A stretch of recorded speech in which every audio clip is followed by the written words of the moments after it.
occurred on Facebook, Twitter, and Instagram on August the 6th, August the 9th, and August the 10th. Thank you. Prior to receiving the public comments, I will ask our consultant, Ron Shishido from Dillon Consulting, to provide a PowerPoint of the draft amendment. Ron? Thank you, Madam Mayor. So this is draft amendment number 9, Central Algon Official Plan. And OPA number 9 covers the Port Stanley Harbour area as shown on the following slide.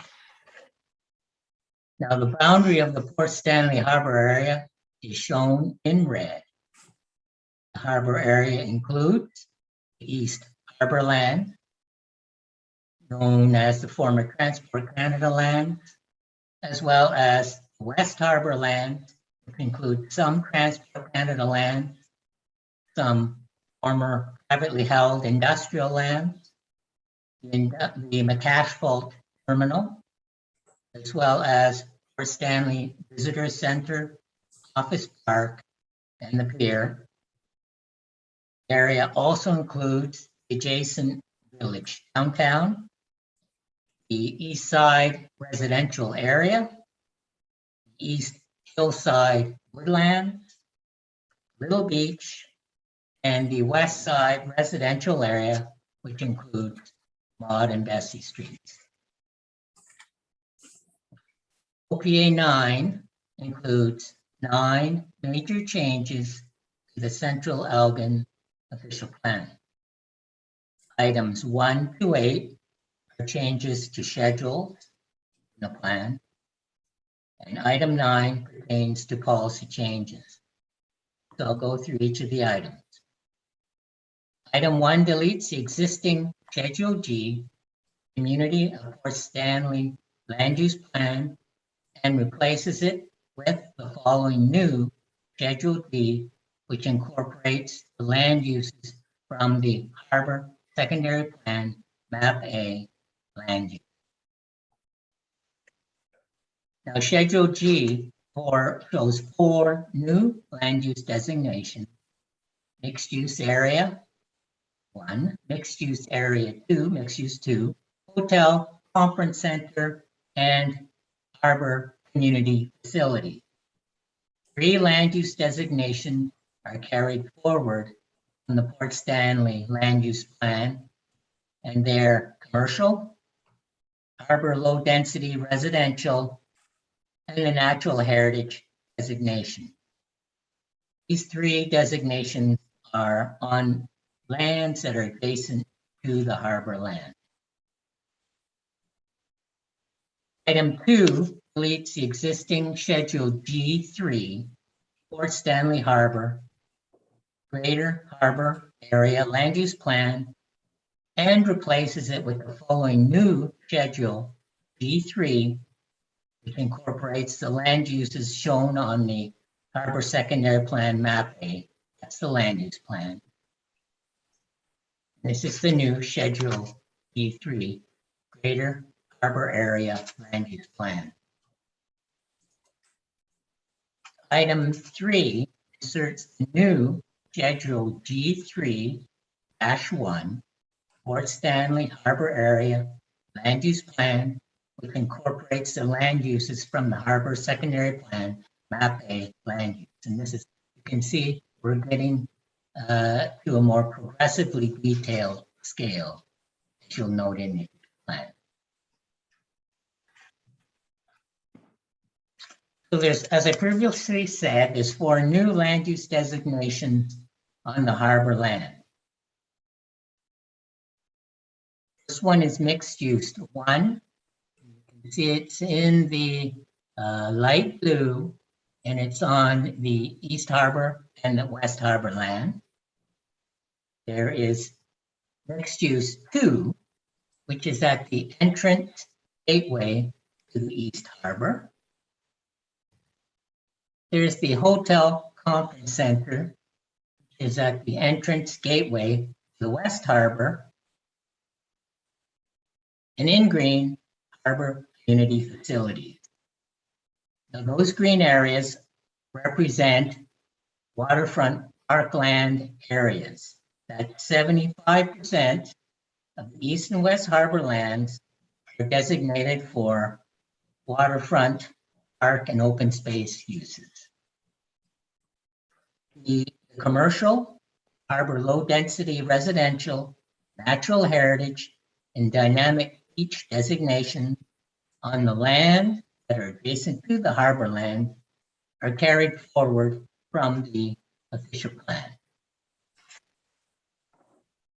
Item 4 inserts the new Schedule G3-2A for Stanley Harbour Area Natural Hazard Overlay Designation, which incorporate the natural hazard overlay designation from the secondary plan Map E Natural Hazards. Now, Schedule G3-2A is based on the installation of the flood mitigation at the foot of William Street. So there are 4 natural hazard overlay designations. The 100-year climate change lake level, and that's based on the flood mitigation, that's shown in black line. The climate change flood hazard limit, that's the blue line. Erosion hazard limit, that's the orange line. And the climate change dynamic beach limit, that's the green line. Now, these hazard limits are defined in the Coastal Risk Assessment Report dated June 2021, prepared by SUSEC International. Now, the East Harbor lands, as you can see from the schedule, are outside of the 4 hazard limits. West Harbor lands are outside of the erosion hazard limit and the dynamic beach limit. With the flood mitigation dune in place, the West Harbor lands are outside of the 100-year climate change lake level, but are within the flood hazard limit. As such, the ACCA flood mitigation requirements will be applied to development.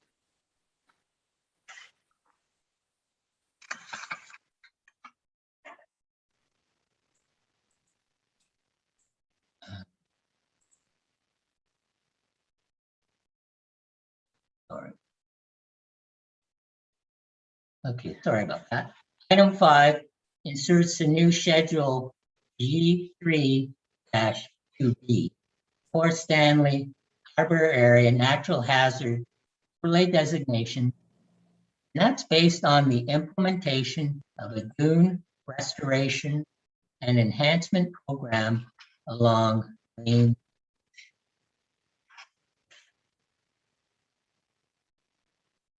With the implementation of that dune restoration program on Main Beach, as you can see, the West Harbor lands, as well as the adjacent residential areas to the west, would be outside of the flood hazard limit.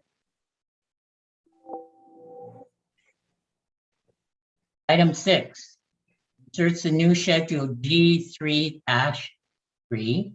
for Stanley Harbour Area maximum building height. Incorporates the building heights from Map E maximum building height in the harbor secondary plan.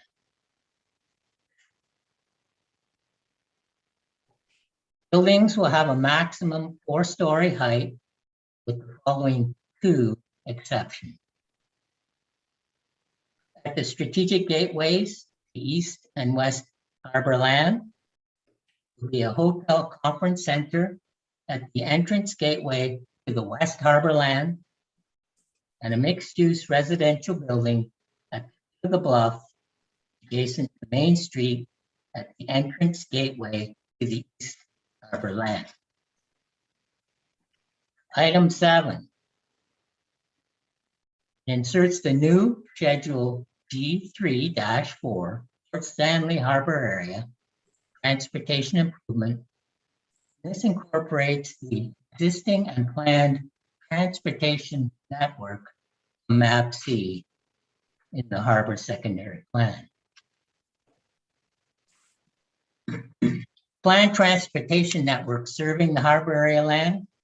It includes improvements to the roads, as well as walkway, trail, and bikeways for pedestrians and cyclists, as well as identifies potential parking areas to serve the waterfront parkland on the east and west harbor land, as well as being able to serve Little Beach.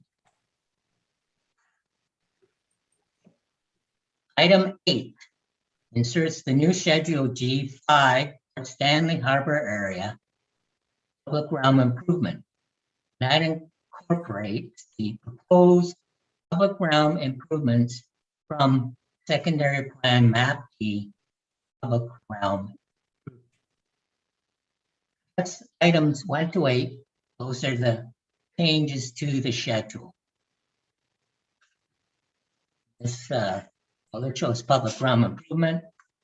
So the proposed public realm improvements on the east and west harbor lands focuses on public spaces, streetscapes, gateways, the trails, walkways, bikeways, and the waterfront parkland.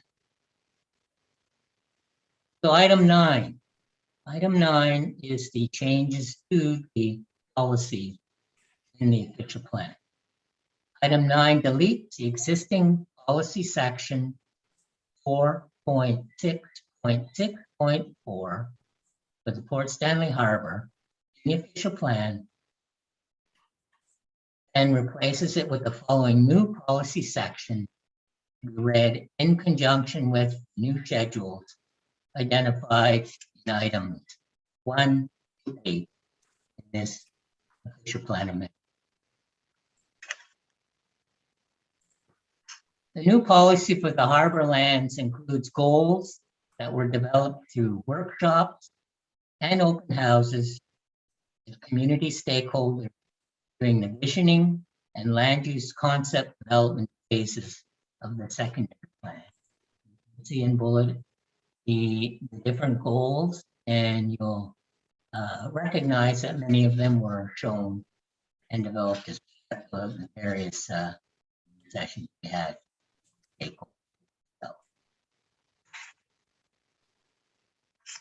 Policy A identifies the land use designation for the east and west harbor lands, as well as the lands adjacent to the harbor land. They're to be read in conjunction with Schedule G3-1 land use. Policy B identifies general land use permission for the harbor area. Policy C identifies the planned function, permitted uses, and permitted density and scale for the lands designated mixed use 1 on Schedule B3-1 land use. Policy D identifies planned function, permitted uses, and permitted density and scale for lands designated mixed use on the land use schedule. Policy E identifies planned function and permitted uses for the lands designated hotel conference center on the land use schedule. Policy F identifies the planned function and permitted uses for the lands designated harbor community facility on the land use schedule at Schedule G3-1. Policy G identifies planned functions, permitted uses, and permitted density and scale for lands designated harbor low density residential on the land use schedule. And these are carryover policies in the open.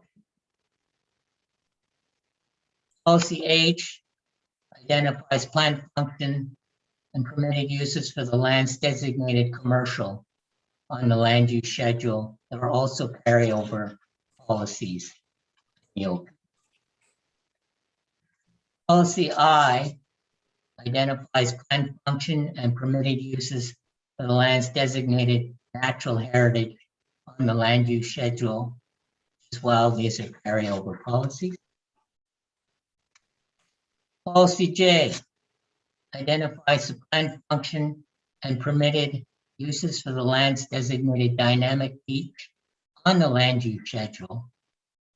Policy J also requires the dynamic beach policies to be read in conjunction with the natural hazard overlay designation and policy. Policy K identifies the plan function for the natural hazard overlay designation on the natural hazard overlay schedules. They are G3-A and G3-. Policy K also identifies the floodproofing requirements and conditions for development approval from the municipality of Central Elgin and Kettle Creek Conservation Authority.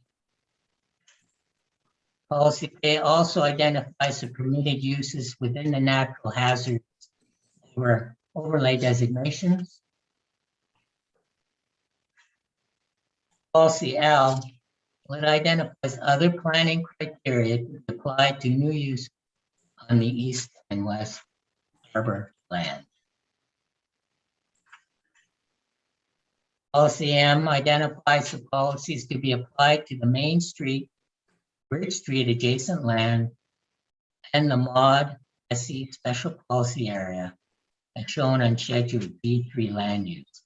This is a carryover policy from the open. Policy N identifies the policies to be read in conjunction with Schedule D3-3, maximum building height, secondary plan. Policy O identifies the transportation policies to be read in conjunction with the Schedule D3-4, transportation improvement from the secondary plan. Policy O also includes policies that make provision for parking and access, as well as the continuous waterfront trail network connecting the waterfront park on the east and west harborland, Office Park and the pier, Village Downtown, and Main and Little Beach areas. And policies P to S provide policies pertaining to urban design and public realm guidelines that will be read in conjunction with Schedule D3-5, public realm. And OPA 9 is to be implemented in accordance with the policies of the Central Elgin Future Plan. So this concludes my presentation of OPA 9. Thank you very much, Ron. Have you received any written submissions on the amendment? Madam Chair, no correspondence has been received. Thank you. Before opening the meeting opening the floor to questions from the public, I would ask that participants abide by the following. Please be respectful of all participants. This includes the consultants, council, other members of the public, and staff. If you cannot be respectful, you may be removed from the meeting. In the interest of time, please refrain from an excessive preamble or statement. We are here to answer your questions, so please keep your questions to no more than 1 minute in length. Once you've asked the question, you will be placed back in the waiting room so that others may have the opportunity to ask a question. You will go back in the queue and you can ask another question once others have had an opportunity. If a question has been asked, then please refrain from asking it again. If a question has already been asked, then we will move on to the next participant. We will now open the meeting to questions from the public. If you're listening on your computer, tablet, or smartphone, please click the raise hand icon. And if you've called into the meeting using a telephone, please dial *9. The questions will be answered in a sequential order. When given the opportunity to speak, please provide your name and address for the record. I'm now opening it to the public, and Mr. Perrin will be monitoring and letting you in the order that you request to speak.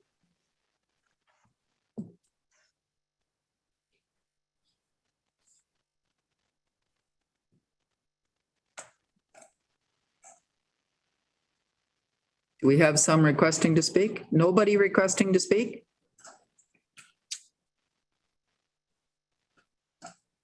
I'll ask again, does anyone wish to ask a question or to speak at this point? You have one, David Harvey. Okay, David Harvey, go ahead, David. Yes, my question, in earlier discussions of the plan, the question was, how do you define a story in terms of height? I don't know, is there a convention in the building bylaw that defines the height of a story? Because there has been some concern, especially around roof lines, that indeed a 3-story building might exceed what might be the expected height because of the roof. So I'm just wondering how the roof is taken into consideration, and is there a convention around what is the height of a story?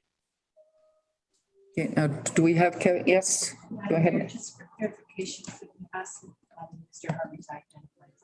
I'm sorry, Mr. Harvey, would you identify your address, please? Oh, for sorry, our sorry. clerk? Yes, 204 Willow Street, Port Stanley. Thank you, David. Is Mr. McClure on? Mr. McClure, would you like to answer that question, please? Thank you, Madam Mayor. I see it now. With respect to height, currently in stories, currently the bylaw for the Village of Port Stanley only denotes height as stories.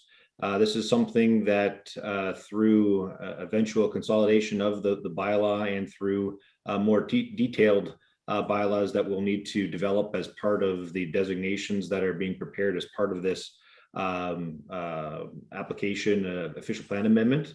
That will be something that we'll need to look at and address.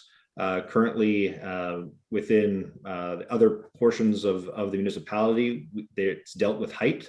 So depending on the height of the building and how it's measured, and that is a basis on the type of roof, it's typically 11 meters. So right now, the bylaw defines height for a pitched roof as the midpoint between the ridge and the eaves, whereas a flat roof building would be to the top of the roof. So if that needs more refinement or that's something that we could always address through subsequent updates to the zoning bylaws.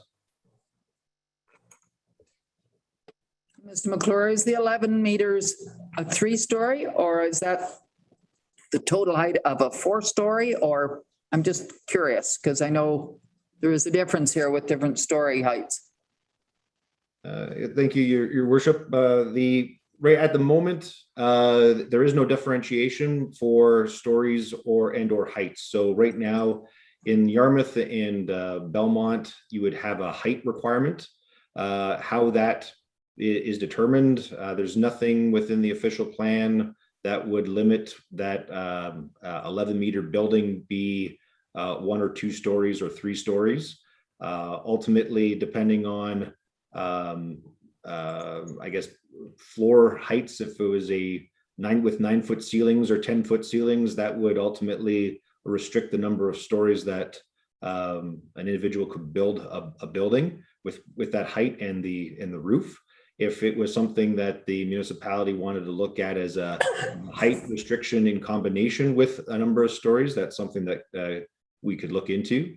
But ultimately, right now, in this, as an example, in the Village of Port Stanley, with a 2-story building, could be 45 meters in height if it wanted to be, if that's how the stories were. As of right now, it's only limited to height by stories and not by an actual numerical number. So that would be something that we can look at and address through subsequent updates to the bylaws. And I would assume that would be logical just because we would like the same bylaws throughout all of Central Elgin. That is correct. It is our intention that once the harbor secondary plan is eventually approved or adopted by council and approved by the county, and then we go through and update the Central Elgin official plan as well, that staff would get direction to update and consolidate the bylaws to conform to the direction in the official plan. Thank you. Mr. Perrin, do we have someone else waiting? Madam Mayor, Dan Ross. Dan Ross, please state your address and then go ahead. Thank you, Madam Mayor. Dan Ross, 506 West Edith Cavell Boulevard, Port Stanley, and I'm the president of the Port Stanley Village Association. Can you hear me okay? Yes. Good. Madam Chair, we do not have a question per se, but we do have a short submission that I'd like to make, which summarizes the position of the Port Stanley Village Association and the numerous meetings and consultations we've had with members over the past several years. With your consent, I'd like to go ahead. I'm fine with that. Go ahead. Thank you. This submission, as I say, outlines the position of the PSVA Board of Directors in respect of the draft secondary plan prepared by Dillon Consulting and then dated June 21st. Subject to our comments below, the PSVA very much supports the draft secondary plan. In particular, we are pleased that, consistent with a survey conducted amongst our members, a very well attended and informative breakout session, and with general anecdotal input from members in the community, the draft secondary plan reserves at least 70% of the harbor properties owned by Central Elgin as public space for public use.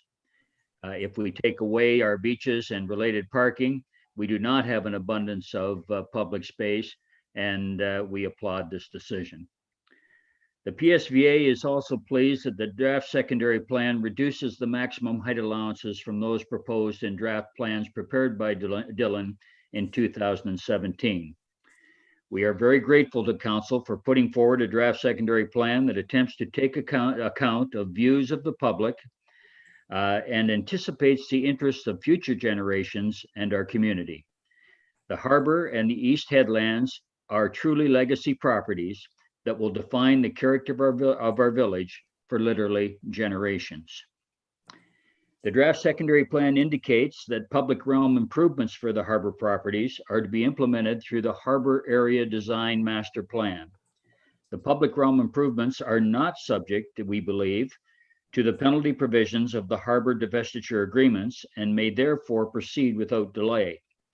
In contrast, most areas of the harbor designated for development, i.e. those acquired by Central Elgin under the heritage divestiture agreements, cannot be sold until 2030 without penalty.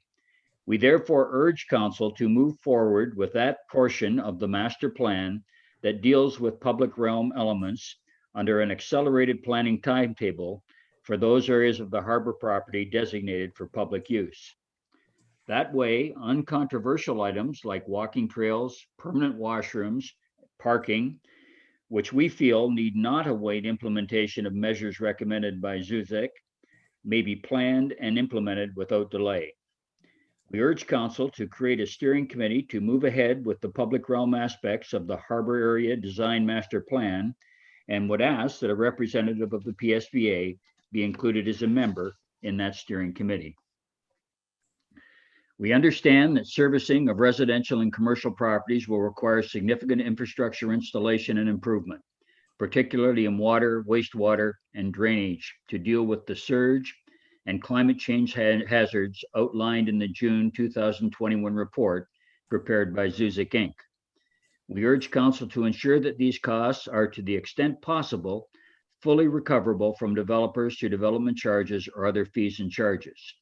We also ask that the proceeds of sale of all of the harbor properties that are ultimately sold to developers be set aside in a reserve account to fund dredging, the cost of carrying out measures to deal with surge and climate change hazards, potentially including a breakwater at the mouth of the harbor, and any other infrastructure costs that must be borne by the municipality.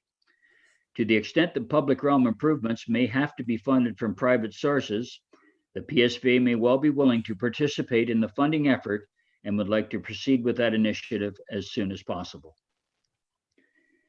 We do have a major reservation about the proposed large building or buildings being proposed to a maximum of 6, 4 or 5 stories running from west to east at the base of Liberty Hill on lands currently used for parking purposes for Little Beach. The secondary plan recognizes Little Beach as a functional and historic gem in Port Stanley. We believe that development on that scale will obstruct access to and views of Little Beach and will be out of character with the village. It would also obscure views from Little Beach to the harbor, from the south perimeter of the burn, and from the west harbor looking east. We urge council to exclude these buildings or provide for far more modest structures. Structures should be designed to accentuate the access to and the enjoyment of Little Beach, rather than Little Beach being altered to accommodate the development of a 6-story building. In addition, many of our members have expressed concern about the potential 6-story hotel convention center on the west side of the harbor and its impact on our village, and I would be remiss if I didn't mention that. We submit that any proposed mixed-use development for harbor properties should be limited to low-density mixed-use buildings, keeping with the character of our village. We look forward to the next steps in the process, including the development of appropriate design guidelines for the harbor properties. In conclusion, we again thank council and we thank staff for bringing forward a draft secondary plan that really recognizes a number of concerns expressed by members of the community in, as I said earlier, a number of meetings that have been held. We would again request that the public realm aspects of the plan move forward as quickly as possible. We sincerely thank council for making us part of this discussion and look forward to continuing our work with council and staff in the future. Thank you for your time. Thank you, Mr. Ross. Mr. Shipway, do you want to mention the aspects or what we're considering concerning the master plan, the design master plan? Through you, Madam Mayor, I think staff can bring a report forward on that at such time as when council approves and ultimately the OPA clears any appeal.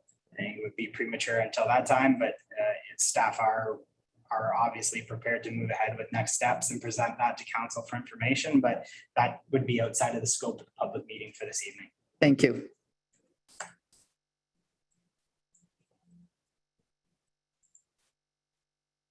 Madam Mayor, David Harvey again. David, go ahead.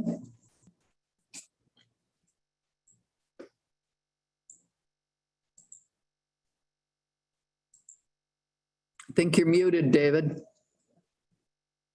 I am sorry, it wasn't intended.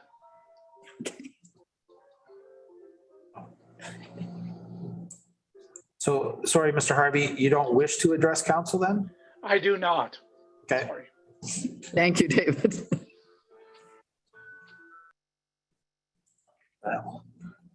Is there anyone else, Mr. Farron? Madam Mayor, Ted Halwa. Okay, go ahead, Ted Halwa, and state your address as well, please.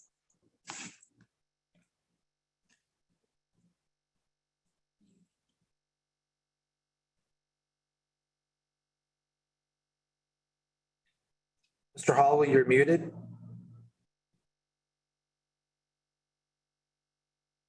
How's that? That's better, thank you. Thank you. My question pertains to the stated goals of the harbor plan. They're in item 9, I believe, of the proposed amendment. And the very first one is to ensure the public ownership of the waterfront. And I'm just wondering what, if that can be elaborated on, what does it mean by the waterfront? I don't see a a boundary or a line or a designation which identifies those parts of the harbor which are waterfront and those which are not. But from this goal, it seems to suggest that all the lands will remain in public ownership and none will be sold to third parties. Is that a reasonable explanation or not? I would say the lands, my understanding is the lands all around the harbor, like the walkways and the berm, parkland and office park, et cetera, like the very edge will definitely remain in public ownership, as well as the berm and the berm lands, which were designated for community use, and office park. Mr. Perrin, did you wish to speak to that? Through you, Madam Mayor, I believe the easiest way to respond back to that is the area that's identified in green on the schedules as identified as public realm space will remain in public ownership. Yes, that's correct, Lloyd. So it's all of the green areas as well as the road right-of-ways, easements, things like that. And within those right-of-ways, there will also be pedestrian and bicycle trails and walkways along there as well. So anything which is not green then may be sold. No, okay. That intention is to have all of the lands that are municipal, so that's going to be all of the green lands, the waterfront park and open space land, as well as you can see on the plan, you can see the road right-of-ways, as well as access right-of-ways, say to Little Beach. Only areas that may, well, no, I wouldn't even go down that road.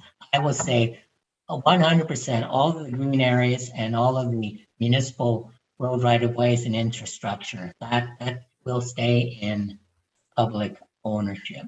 I believe that the next phase of this project will look at different options for implementation, which will be looked at as part of the waterfront design master plan and as part of the block planning process. So essentially lands which are designated mixed use, hotel convention center, they may be conveyed to others. And the rest, I think I understand what, I understand. Yeah, you understand, you're a planner. I was just trying to interpret the goal. Okay. Do we have another person? Ed, and you've been part of the stakeholder workup. You're part of the committee. The goal and the objectives that were stressed right from the start of this project in February 2017 was that the committee included members of the public, the stakeholders, as well as council members and staff. The goal was to maximize the retention of land for this waterfront area, for the waterfront park, which includes the public, the active areas, the passive areas, trails, all of those things, the whole range of park and open space uses as part of this waterfront park. Thank you. Mr. Perrin, is there another person waiting to speak? Sorry, Mr. Harvey, I see your hands raised again. Is that in error? I think he accidentally raised it again when he said he didn't want to ask a question again.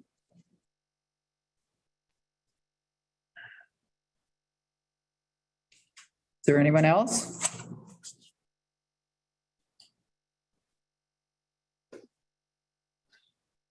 Derek Niles. Okay, go ahead, Mr. Niles, and state your full name and address, please. Thank you. Derek Scott Niles, 449 George Street in Port Stanley. There's made reference earlier in the documentation regarding in the plan for enhanced port services. Can you provide any sort of enlightenment in regards to what that may look like from a practical implementation perspective? Who would like to answer that question?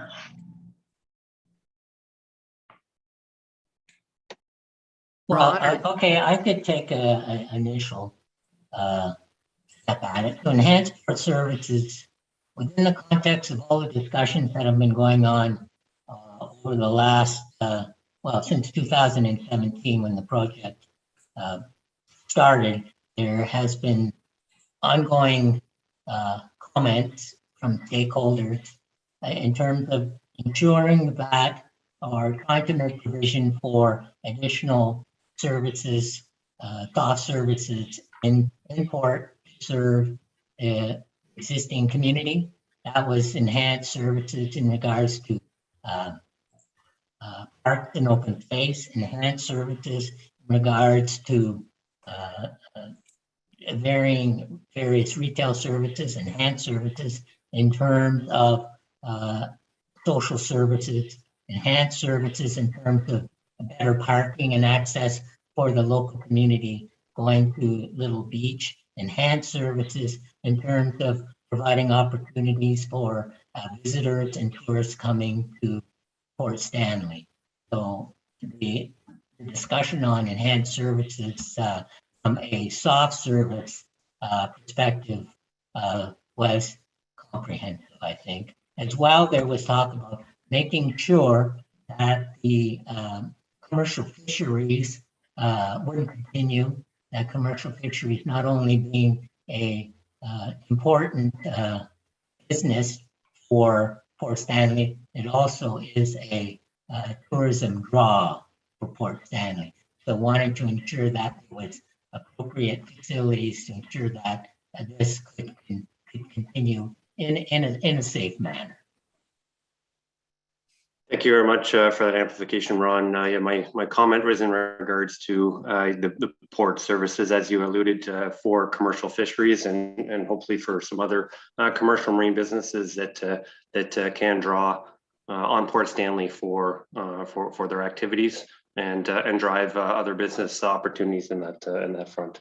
Yeah, thank you, and looking forward to seeing future plans in further expansion on your harbor lands and harbor activities. Thank you. thank you, Mr. Nass. Mr. Barron, is there anyone else? John Blair. Go ahead, Mr. Blair, if you would state your full name and address, please. Yes, John Blair, 4 Little Creek Place, Port Stanley. I apologize, I was about 15 minutes late in signing into the meeting. So I don't know if there was if the plan was put up on the screen to begin with.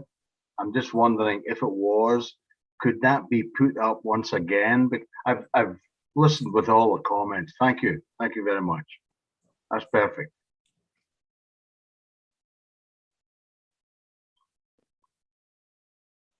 Is that all you wanted, just to have it up on the Yes, screen? I just Okay. wanted, because I've heard a lot of the discussion, I just wanted to see what the discussion was. Now I can relate to it all. Thank you. Thank you. Mr. Perrin? No one else with their hand up? No. Do any council members have any questions at this time? I'm sorry, Mr. Perrin. Is there one? Mr. Halwa. Mr. Hallwell, go ahead. Thank you, Mr. Mayor. I had a question regarding the schedules, natural hazard overlay. If you can, I know you can pull them up. I think they're G3, 2A, and 2B.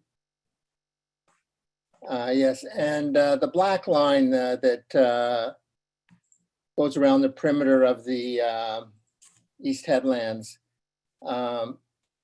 It's described as a 100-year climatic change, lake level. It seems that it's at the northerly limit of Little Beach, and I'm just asking, what is the actually meaning of that? Does it mean that through climate change, that Little Beach will be lost, or, and what does that imply for the plan?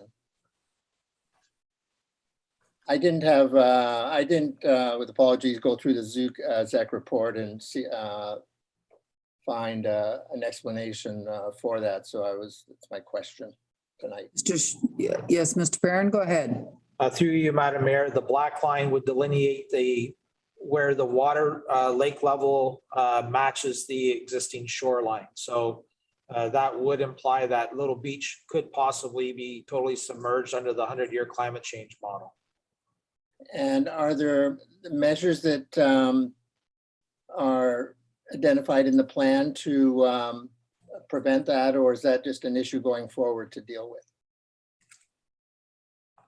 Through you, Madam Mayor, well, that would be the lake level. So I'm not sure what measures a municipality could put in place to lower the lake level. It also- It's there, and that's the implication is that is where the shoreline will be through climatic change. That's what the map is telling us. Through you, Madam Mayor, that's correct. That's based on the 100-year climate change model. That would be the shoreline. The only thing I would say is that Little Beach expanded hugely when the berm or the headland there was built out, because Little Beach was very small prior to that. And it may be that Little Beach, I mean, it may not just totally disappear.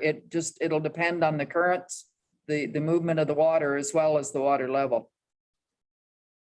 Right, and that's a 100-year storm event. Meaning, okay, 1 in 100-year storm event. I'm sorry, I didn't understand it that way. I didn't see it as a storm event. I think isn't that saying that's what the lake level would be as a result of climatic change? For a 100-year lake level. Kevin McClure, you have your hand up. Would you like to speak, please? Thank you, Madam Mayor. Yes, what's to note here, this would be in, like you think of the typical Hurricane Hazel event, the high water mark, essentially, no pun intended, for under the 100-year climate change model that was done by the ZUZEC. So the black line is denoting where that high water point would be under extreme conditions under that 100-year climate change model. So the line is put in there to direct development away from those areas, knowing that there is a issue with human health and safety as per the PPS to direct development outside of those natural hazards. And that's why the blue line, then, when you're dealing with the black line being just if it was a static, no wind or issues like that, just the lake level itself would be up to that black line.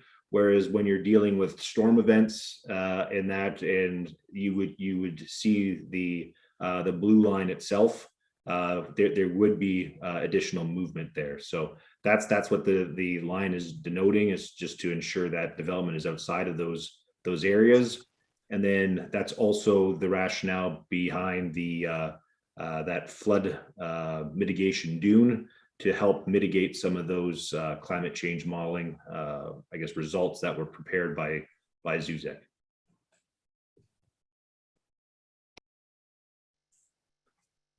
Thank you. Is there another person who wishes to ask a question, Mr. Perrin?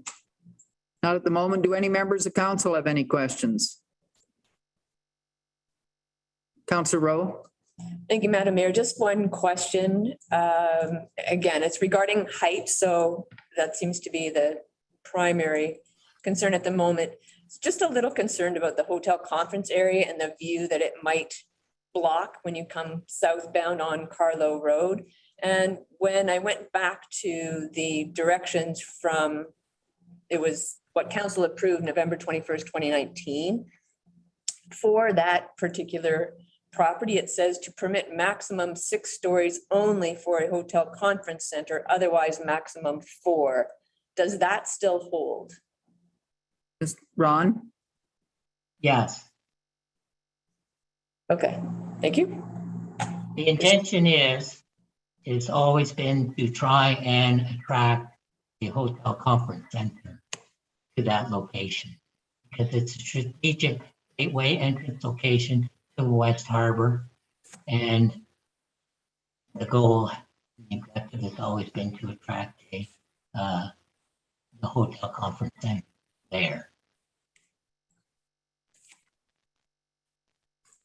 Any other questions from either the council or public? Fiona, Go ahead, Fiona.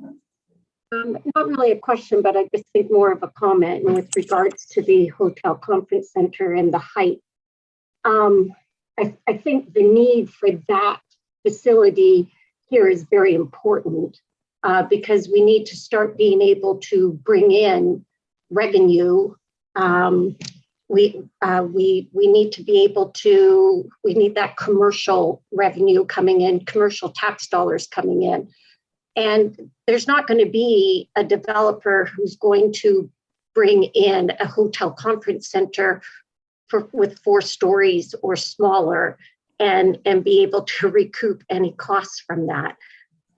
So we have to remember that we've got 75% green space, which is fantastic for this area. But that doesn't bring any revenue back, and that costs money for our taxpayers and our taxpayers who don't live in Port Stanley. We have 4 other wards of people who will be responsible for this too. So I love this concept. I love the planning for the conference center and the need for it that was put in. I'm happy to see that. Again, I always feel that we are so afraid of development and what it's going to do. And development is good, and in particular in this area, we need to start bringing money back to us instead of money just going out. And this area has that opportunity. So I love how the design was put in. I love that there was, the need was shown for that type of facility. And even on the east side, the berm, I know that is a contentious area for people as well and for height. But again, it's the same thing. We have to be able to have those types of developments there, and developers have to be able to recoup costs. And things are more expensive. And to be able to do that with 3 and 4 stories isn't going to be as easy to do anymore. And it gives us that vital commercial business that I think the area needs. It gives that opportunity. So I'm quite happy with this. I know change is always going to be hard to take, but once this starts getting implemented, I think people's fears can start easing once they see the plans start coming to fruition. So this is great. I'm really happy with what I see here and our potential going forward. I think is very exciting. Thank you. Thank you. Does any other member of the council or the public have a question to ask? Go ahead, Deputy Mayor Marks. I could not agree more with what Councillor Wynn just said. With commercial comes jobs, which is never a bad thing. And certainly the day will come, probably sooner than we're prepared, that people are going to start saying we need to dredge the harbor. And I shudder at the cost of it. So I could not agree more with that statement. Well said. Thank you. Mr. Perrin, is there anyone else from the public? No, Madam Mayor. No, and no other member of council want to ask a question that I can see? So everyone has been given a fair opportunity to be heard. If there are no further questions, please be advised that any person wishing to submit further comment on this amendment plan should email Diane Wilson at dwilson@centralalgon.org. The bylaw will be considered at a future meeting of council. This meeting is now concluded.